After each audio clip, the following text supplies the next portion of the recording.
Tantra Illuminated with Dr. Christopher Wallace is a journey through the depths of the human experience, as viewed through the lens of the tradition called non-dual Śaiva Tantra.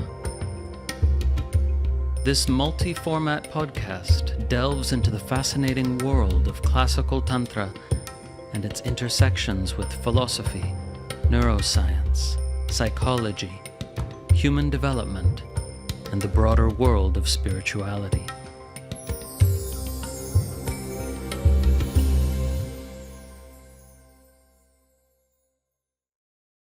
Today's episode is an extemporaneous exploration of the teaching on the three effective methods found in non-dual Śaiva Tantra. This is a central teaching in the tradition. Here, the phrase effective method translates the Sanskrit term upāya, which is also rendered as skillful means. And the doctrine of upāya, which might be summarized as do what works, is found in all branches of Tantra. But in non-dual Śaiva Tantra, the teaching becomes more specific. Abhinavagupta, the great master of this tradition, originated this teaching on the three effective methods, the three upāyas. And he named these three the divine method, or śāmbhava-upāya, the empowered method, or śākta-upāya, and the embodied method, also known as the individual method, āṇava-upāya. So I'm going to explore these three upāyas, and the reason this teaching is so important is because this is a way of outlining how spiritual practice works, and that it can work in these three different ways. So interestingly, the teaching is meant to be exhaustive, meaning to say all forms of spiritual practice that work fall into one of these three categories. And even though the three categories are specific to Śaiva Tantra, they can be applied to any form of spiritual practice in the world. And you'll see why as we progress through these methods. First off, I'll clarify that Abhinavagupta does acknowledge that realization of one's true nature, or the true nature of reality, can occur spontaneously without any method at all. So in his great work, The Essence of Tantra, Abhinavagupta writes this: "The self is an embodiment of the light of consciousness. It is free and independent divinity made manifest. As an expression of the vigorous joy of the divine play of its freedom, the one conceals its own nature, and also, certainly, reveals its innate fullness once again. That may occur spontaneously, or through a process, and if through a process, it occurs in three modes." So this is how he introduces his discussion of the three upāyas, the three effective methods. And if we were to greatly oversimplify these three, we could say that they are the methods of body, mind, and spirit.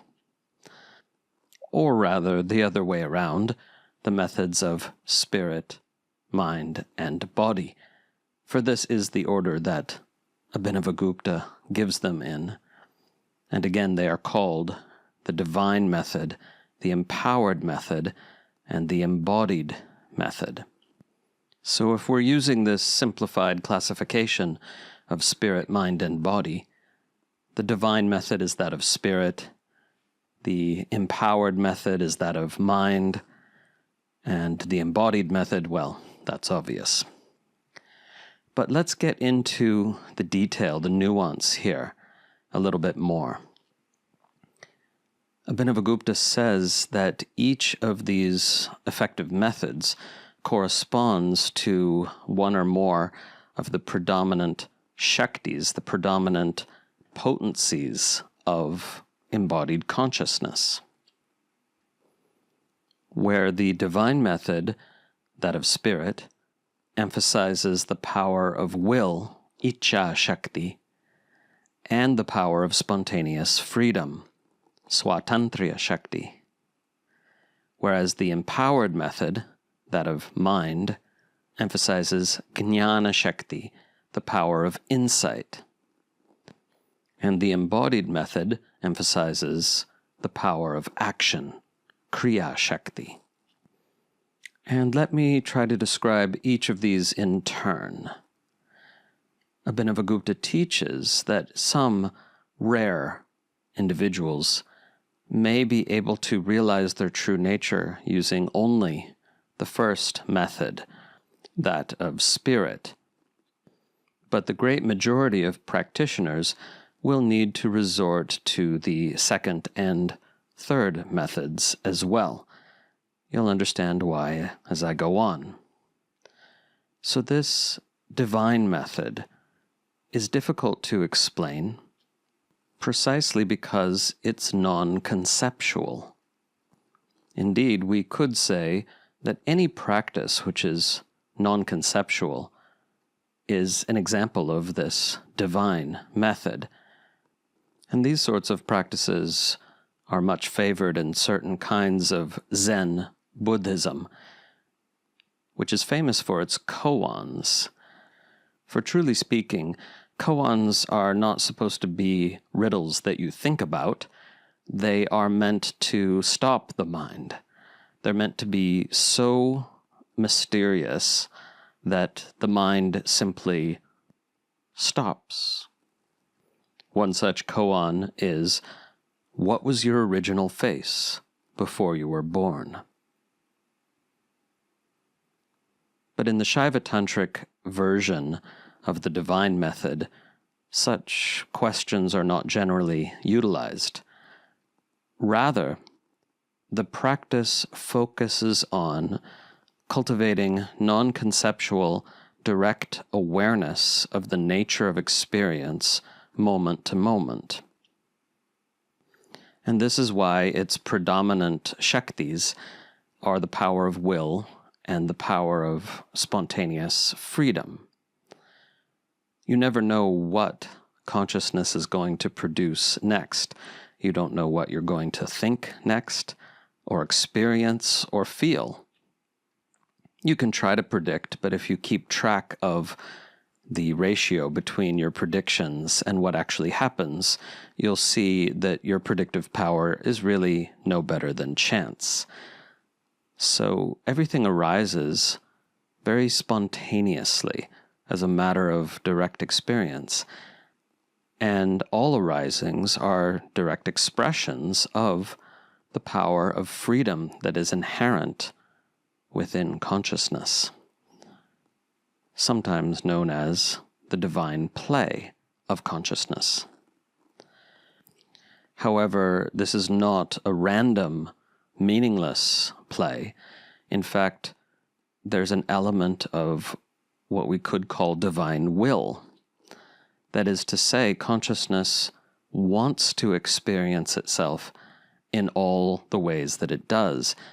It wants to experience the full range of possibilities available to it.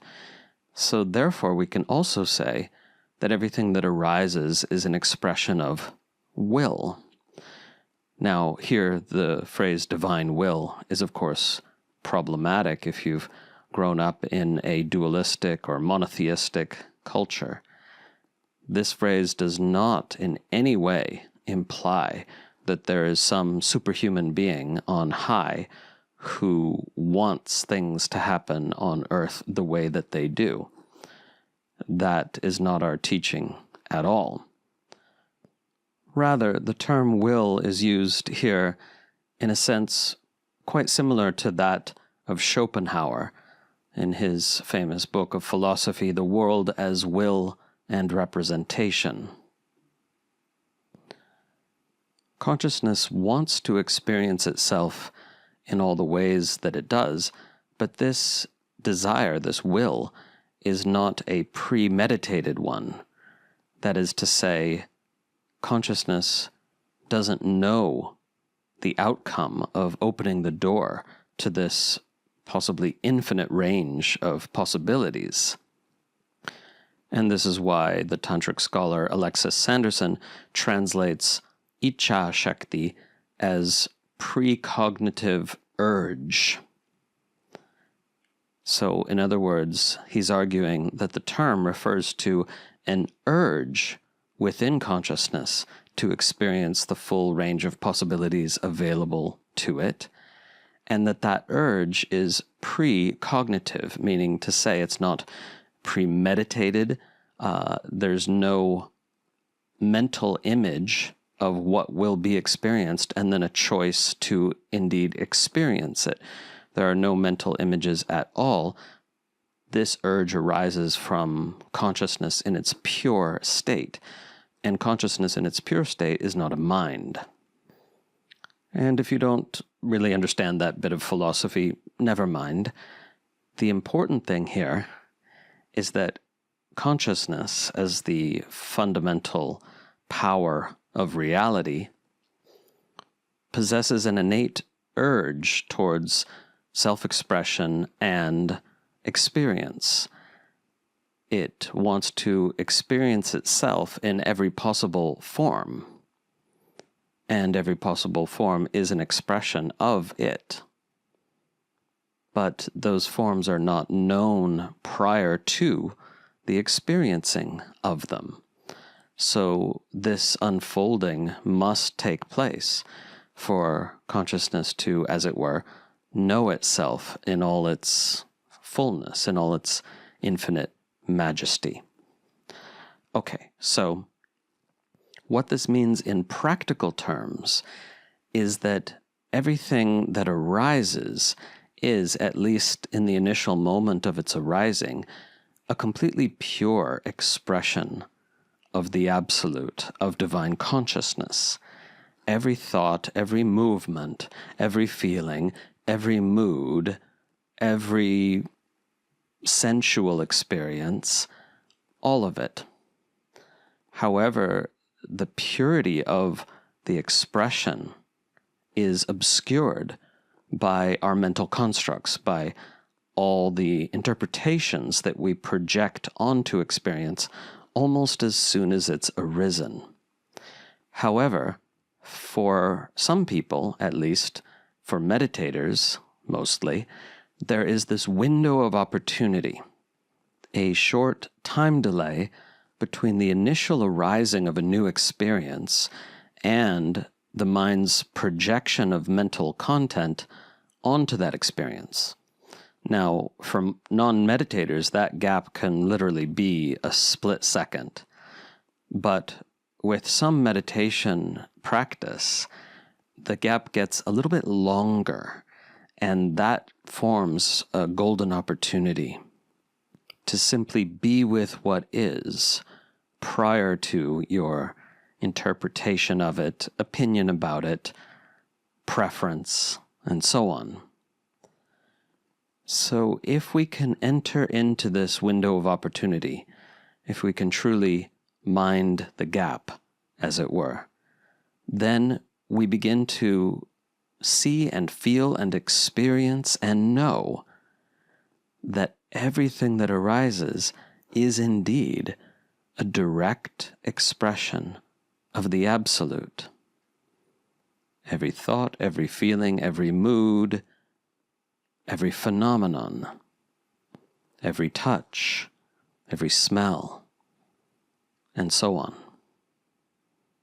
So this practice is sometimes called catching hold of the first moment of perception, or it may be called paying attention to the arising of each new state. It's a very simple practice, but it's also very subtle. So basically, throughout your day, you are on the lookout for any new arising, a shift in mood or an inspiration coming along, or a random thought or a feeling. Now, if the feeling that arises seems to you to have been caused by some preceding phenomenon, then that is already the projection of mental content onto that experience. So in this practice, we are learning how to be with experience in and of itself without any projection of mental content. So the way this beautiful practice is phrased by the meditation teacher Adyashanti is as follows. What is the quality of this moment before I have a thought about it?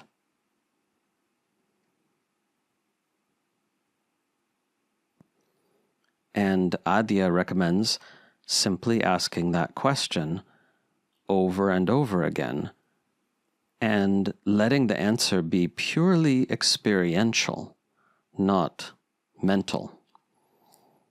So this is a classic example of a practice in the divine method, the śāmbhava-upāya, even though the person who gives the practice doesn't know this tantric classification. And that is actually part of the point here, that people who successfully penetrate to direct experience of the nature of reality through their spiritual practice intuitively understand these three methods. Now, this practice that I've outlined, called variously catching hold of the first moment of perception, or paying attention to the arising of each new state, or contemplating what is the quality of this moment before I have a thought about it.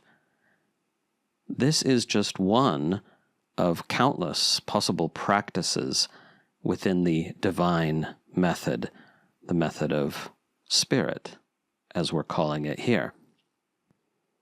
And other examples are also about bringing attention to some aspect of experience without projection of mental content or indeed any form of conceptualization. And we find many such examples in the great tantric scripture called the Vijnana Tantra, where, for example, we have practices such as one in which you are advised to find a beautifully formed vessel, such as a bowl, and simply gaze at the space within the bowl, letting your mind become absorbed in that space. Or another example would be simply gazing at a blank wall, and this is a method much used in Zen as well. Another example is the practice called sky gazing. And another example is contemplating the mysterious nature of one's own body. For even if you've acquired a lot of mental content, that is, ideas about the body, in direct experience it remains fundamentally mysterious. And then we have the practice of focusing on the space between the thoughts. That is to say, if you watch the stream of consciousness, as it's called, the mental activity, you'll notice that when one train of thought comes to an end, and before the next train of thought begins, there is a little space. And the more you pay attention to these spaces, the longer they can become, and the more beautiful they can become too. These simple spaces between thought become suffused with quiet presence, contentment, peace, even blissfulness. So that's quite a famous practice of the Vijnana Tantra. attending to the space between the thoughts. Then we have practices where you take advantage of being surprised. So, for example, observing a magic trick that you've never seen before that totally surprises you. The mind just stops. There's this open space suffused with a sense of wonder. And also more pedestrian examples. For example, right after you sneeze, there is a moment or several moments where the mind is absolutely clear. And you can dive into that space and appreciate it, savor it, instead of ignoring it, as most people do. So these are just some of the practices in the VBT that fall into the classification of the divine method. Because, again, the most salient feature of this method is that it is non-conceptual. You are not utilizing the mind to do something, and you are not utilizing the body to do something, which is not at all to say that the body is not involved. It's just not being leveraged in some particular way that can be conceptualized. So, for example, in the VBT, there's a practice of contemplating space in each body part, and a related practice of contemplating space in each of the bodily tissues. And so this is a kind of somatic meditation. The body is very much involved, but it is still a non-conceptual meditation. The body is not being utilized to accomplish some goal. And therefore, this is still an example of the divine method. The method of spirit in our threefold classification. However, the nature of this method is such that most of its practices either work immediately for someone or don't work at all. And if the latter is the case, you leave the practice aside and then come back to it later, whether that's a week later or a month later or a year later. Because by the nature of non-conceptual practice, it'll either instantly click, or almost instantly, or it's not ready to click yet. And by the way, that's why many of the practices of the divine method are what I call Micromeditations.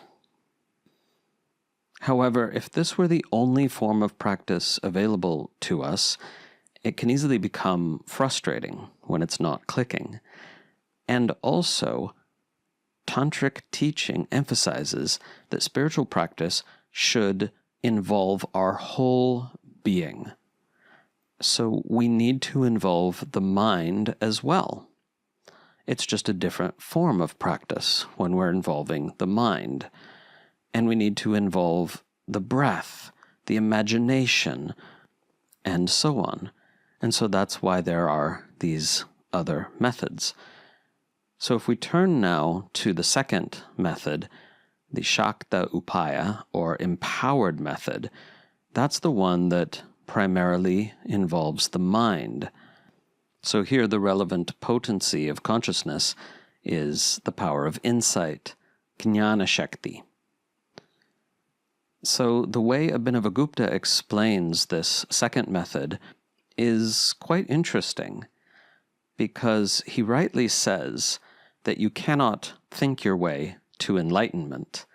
You cannot just contemplate spiritual teachings over and over until suddenly you're enlightened.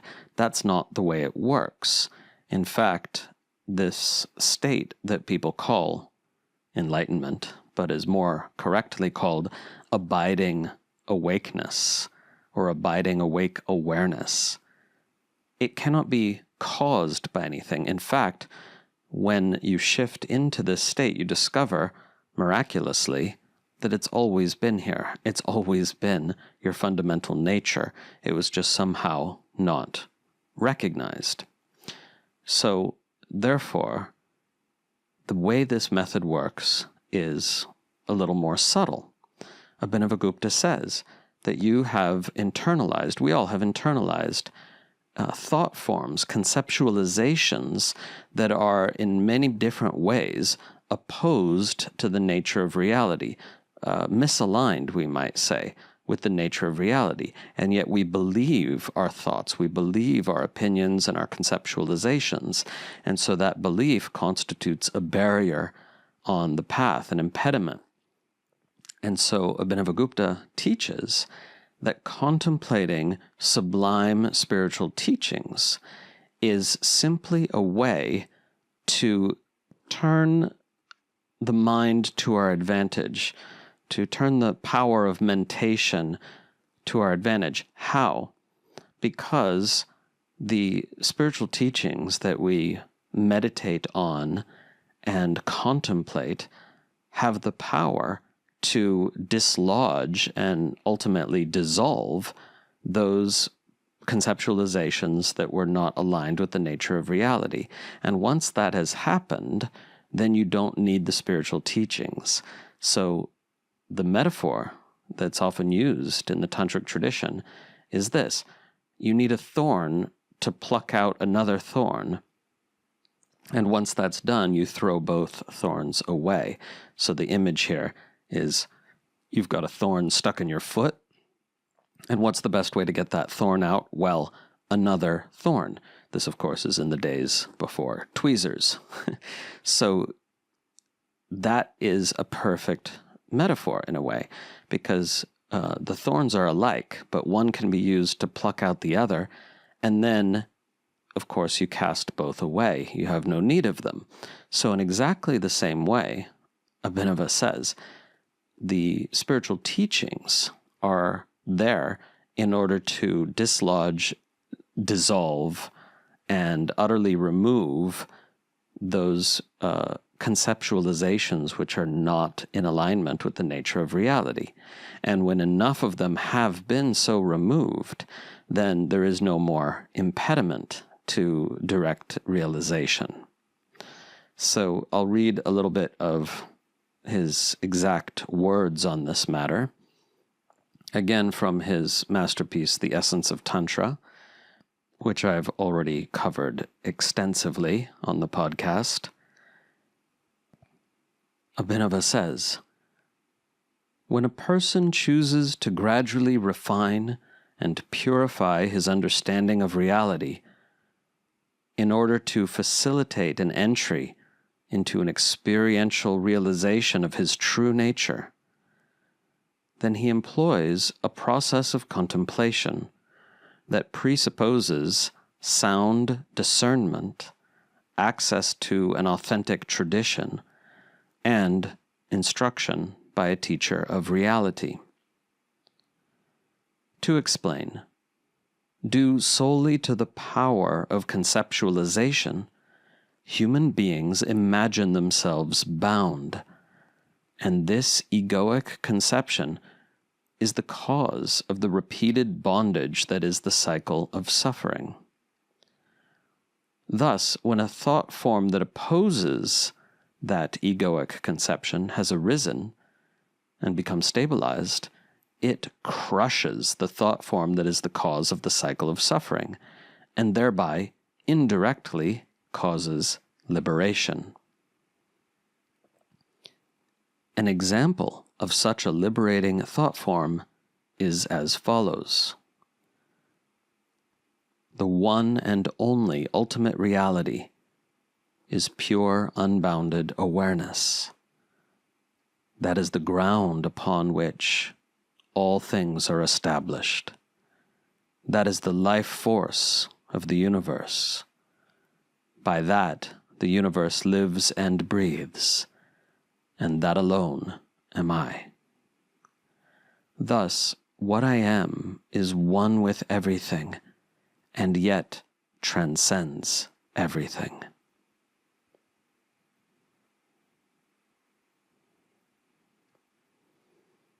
So that's the passage from the Tantra Sara. And just to be clear, when we see a phrase like a liberating thought form, that is a figure of speech, as Abhinavagupta makes perfectly clear in the same chapter of the Tantrasara from which I was just reading. That is to say, the Shuddha Vikalpa, or liberating thought form, is not directly liberating. It simply serves to remove and dissolve those conceptualizations that are preventing you from seeing and being reality as it is. So in summary, this second method, the empowered method, the method of mind, involves the contemplation of sublime spiritual teachings in a special kind of a way, not just thinking about them. Thinking could indeed be the initial phase of a process of contemplation, but then going beyond thinking and feeling into that which these sublime teachings are pointing towards, which is also the non-conceptual state from which the teaching arose in the first place. So that's very interesting. This is only true in the case of spiritual teachings. That from which they arose is also that to which they point. So if you just think about the spiritual teaching mentally, intellectually, you're not actually looking where it points, though, again, for most people, thinking about it is a perfectly valid initial stage. And then you go beyond the thinking to experientially feeling into where that sublime teaching is pointing. And you could do this by posing the question, what non-conceptual state or mode of consciousness would give rise to this teaching? That is to say, what kind of experience of reality would have caused the awakened being who articulated this teaching to articulate it? In other words, you can apply this empowered method not only to the scriptural teachings of non-dual Śaiva Tantra, but to the words of any awakened being. And notice how different this is. For example, we can take the case of Christianity, right? What almost zero teachers of Christianity, preachers and pastors and priests, what almost none of them are saying is, contemplate the state of consciousness which might have caused Jesus to say the things he did, and then look for that state within yourself, because you have access to the same modes of awareness that Jesus did. So, of course, this is speculative, at least at first. That is to say, we're speculating on what kind of experience of reality would have caused Jesus or Abhinavagupta or whoever to speak the way he did. Or, let's take a female example as well, Anandamayi Ma, or Saint Teresa of Avila, or any number of other great women mystics. Doesn't matter. The point is, the awakened being, who, by the way, is in fact beyond gender, is expressing their state. They're always expressing their state imperfectly when they're using words, but nonetheless the words arise from their liberated state. And therefore, it could be a very powerful practice, and has been for me, to simply contemplate and open towards what kind of experience of reality would have caused them, or might have caused them, to say this. And again, as you experientially feel into that, rather than just think about it, that's when it becomes a powerful practice. And in the Vijnana Bhairava Tantra, we again have many examples of this method, the empowered method. There are several dozen verses which give contemplations that we are to work with in this way. We are to experientially look where they're pointing or feel into where they might have arisen from, which again is the same thing. And it can happen, I would even say it inevitably does happen, that sooner or later you go beyond speculation and you actually drop into the state of consciousness from which these sublime teachings arose. And that may only be for a moment, and yet it's a profoundly significant moment. And it's also a startling moment, because when you actually experience the state of being from which the teachings arose, it isn't at all like the mind projected it would be on the basis of having read those teachings. And so that's a wonderful surprise. And there's a paradox here, because a well-formed teaching does accurately point towards this inexplicable, non-conceptual state of non-dual awareness, and yet the teaching fails to capture it. So we get to be surprised when we experience it for ourselves, and it's a wondrous surprise. Okay, so the empowered method is primarily one of contemplation as a vehicle to that which cannot be directly known by the mind.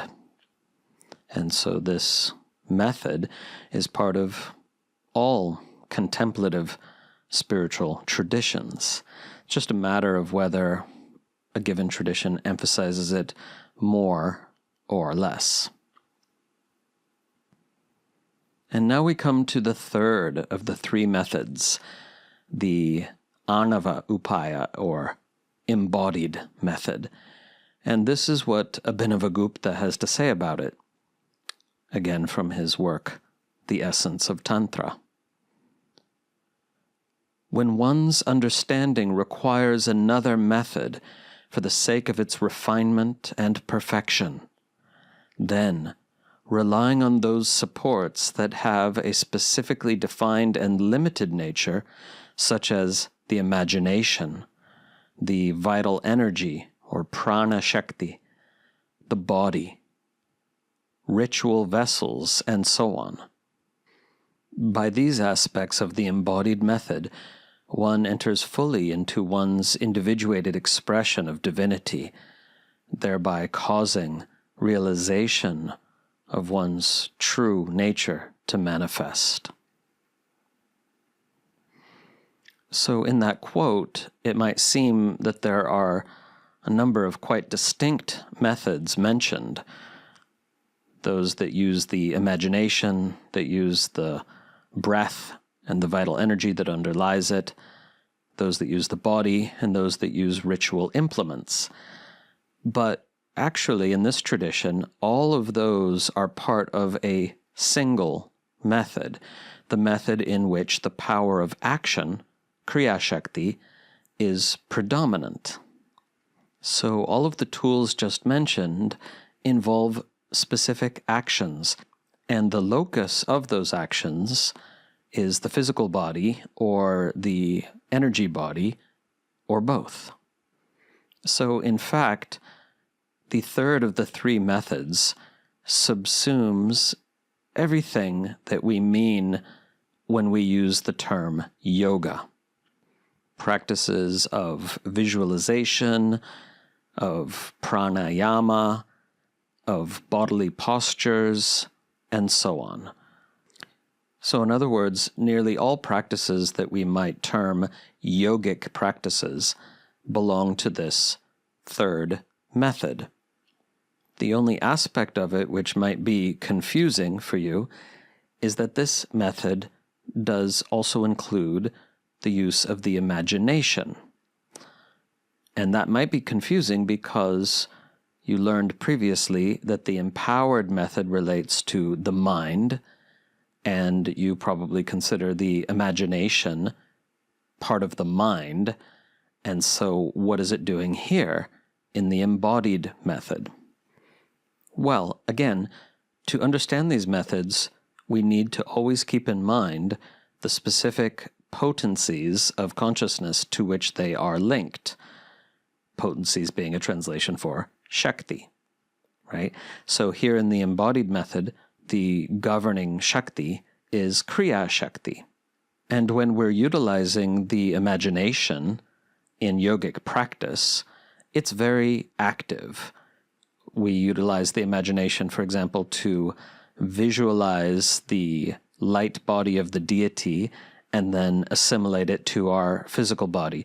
We utilize the imagination to trace the paths of various subtle channels or nadis, and we perform yogic practices in which we visualize light traveling along those nadis, vivifying them and purifying them, and these practices can have real-world effects. And that's something that Westerners don't quite understand very easily, namely that the repeated, focused application of imagination can have a tangible, measurable, real-world effect. Well, some people have become aware in recent years that practices such as visualization can actually have a measurable effect on, for example, healing.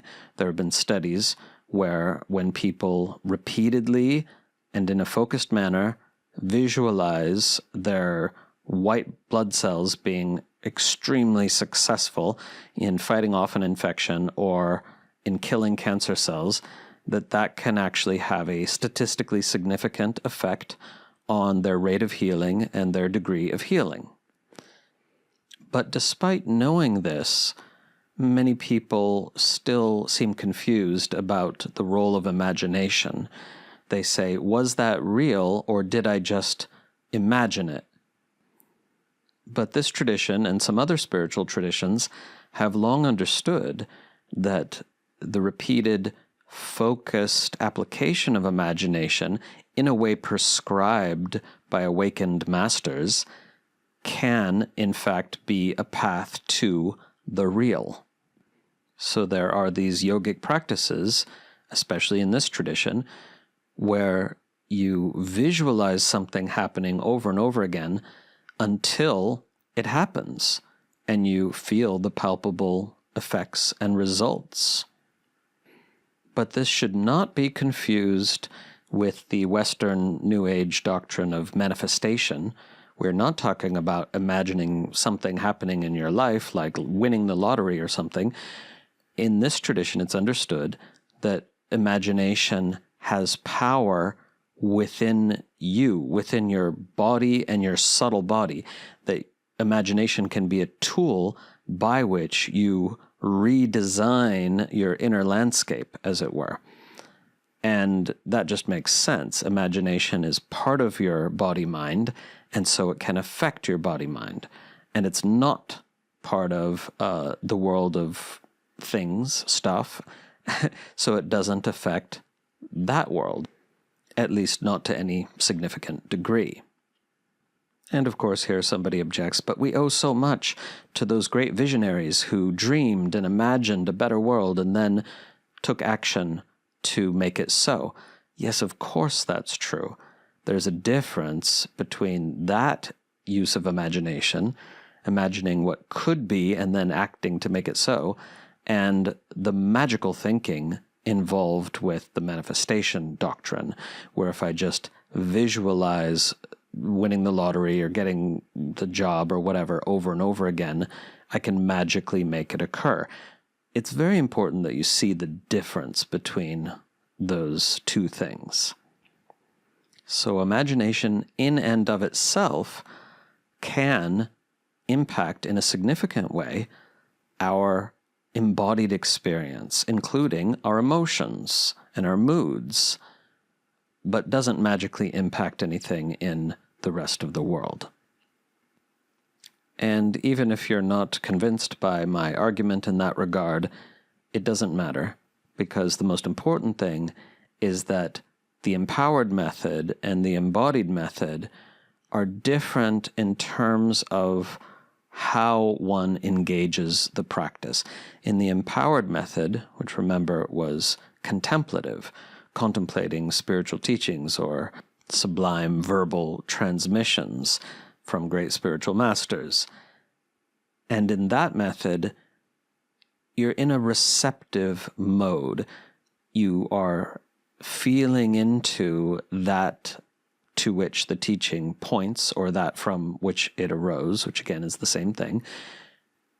But you're doing it in a very receptive way.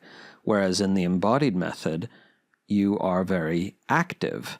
You are directing attention. You are disciplining imagination to focus on these archetypal images that we call deities, and you are directing the breath, and you are manipulating ritual implements and offerings, if you're doing puja, for example. So it's a different mode. It's an active mode. And now we can see that the three methods taken together do in fact entail all of our human experience. So in ritual, we are engaging with the world around us and crafting that engagement into a form of devotional offering. And in yogic practices, we're working with all aspects of the body and the breath and the imagination. And in the empowered method, we're engaging our capacity for contemplation and refinement of understanding that ultimately gives way to direct experience. And in the divine method, which we covered first, we're engaging our intuitive capacity to become more attuned to the nature of experience prior to the projection of conceptualization. However, it's not the case that these three methods are really so distinct. When we are learning them, we learn them in this well-distinguished manner, but then there's a subtler teaching that comes. Abhinavagupta explains that the embodied method inevitably merges with the empowered method, if it's successful, and the empowered method inevitably merges with the divine method. So, for example, he says that for yogic practice to be fully effective, it needs to be imbued with some degree of understanding. It can't be purely mechanical. And as the yogic practices begin to work, they create a context in which the refinement of our understanding is more and more possible. So in other words, yogic practice, when successful, leads to insight. And well-formed insight points beyond itself to the direct experience of communion with reality as it is, with the suchness of things. So if this is the case, you might wonder, if it's true that the embodied method leads to the empowered method, which leads to the divine method, inevitably, then why not just start with the divine method and stick with that, and not bother with the other two? Well, just because that doesn't work for the vast majority of people. The vast majority of us need to work in all three methods, even though ultimately they're going to collapse together into a unity of direct insight or communion with reality. And this is why Abhinavagupta says, quote, "There is absolutely no difference among these methods in terms of their practice having the same ultimate result." To learn more about this, you can listen to the podcast episodes on the Essence of Tantra, chapters 3, 4, and 5. Or if you read the last third of my book, Tantra Illuminated, you'll find that the upāyas are covered there in quite a bit of depth. Finally, if we look at the scripture previously mentioned, the Vijnana Bhairava Tantra, we see here an abundance of techniques or practices that exemplify all three methods that I've been discussing here, those of spirit, mind, and body. How can this be the case when the VBT was composed quite some time before Abhinavagupta came along to formulate this teaching on the three effective methods? Well, because what Abhinava was actually doing was noticing patterns in the tradition that he inherited and then formulating more precise language about those patterns. And so creating this doctrine of the three upāyas was simply a kind of precising and organizing of what was already to some extent evident in the tradition itself. So the VBT comes a century before Abhinavagupta, but it does exemplify these three methods very well.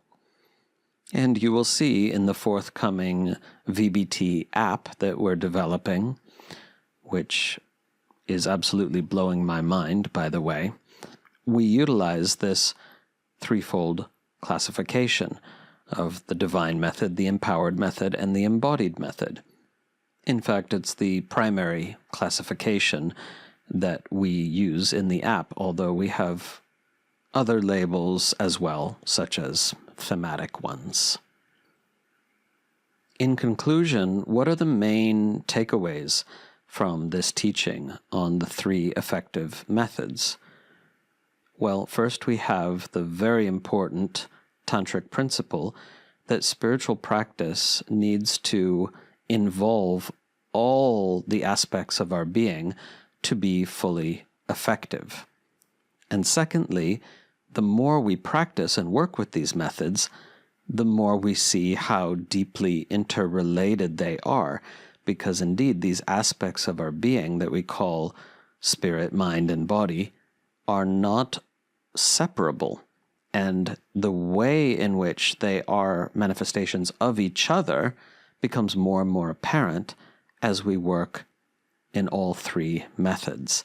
And that is a very important contribution to world spirituality, we might say, because we can easily find examples of spiritual traditions or religions that emphasize just one of these methods to the almost total exclusion of the others. For example, there's some versions of Zen which are almost completely śāmbhava-upāya, divine method, and effectively exclude the mind and the body from the practice, except insofar as they are disciplined to be totally subservient to non-conceptual insight. And then we have examples of religious traditions that emphasize contemplation, but don't include bodily practices or the cultivation of intuitive non-conceptual insight because they are heavily dependent on belief, such as some forms of Christianity and some forms of Vedanta.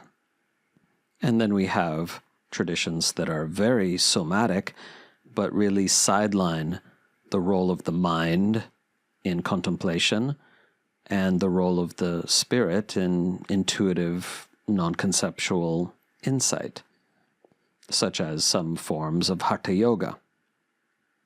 And if any of the traditions that I named are dear to your heart and you want to defend them and explain how no, they really are more holistic, I'm basically here talking about emphasis.